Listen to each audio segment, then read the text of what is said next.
Welcome to Chillin' 101. We hope this video helps. In this video, I will explain how to play Exodus on guitar. First, ensure your guitar is in standard tuning, E-A-D-G-B-E, for the most authentic sound. We'll begin by mastering the core chord progression, which primarily uses a minor, G, G over B, C, and D minor. Focus on smooth transitions between these shapes. Then, we'll establish a foundational reggae strumming pattern, emphasizing a muted, percussive feel. This rhythmic approach is crucial for capturing the song's signature groove. For the rhythm guitar, palm muting is essential to get that characteristic reggae sound.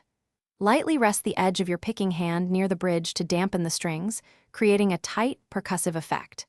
Next, focus on the skank rhythm, which involves emphasizing upstrokes on the offbeats. This creates a bouncy, syncopated feel. You can also integrate bass notes into your strumming, particularly on the and low E strings, to add depth and mimic the bass line. Now, let's explore the lead guitar elements. The main riff is instantly recognizable and often involves notes on the open A string and the third fret of the low E string. Pay close attention to its rhythmic placement. There are also several melodic licks that weave around the vocal melody. Practice these to add authenticity. When approaching the guitar solo, it's best to break it down into smaller, manageable phrases. Focus on accuracy and timing before attempting to play it at full speed. Consistent practice is key to mastering Exodus. Always use a metronome to ensure your timing is precise, starting at a slow tempo and gradually increasing it. Recording yourself playing can be incredibly helpful.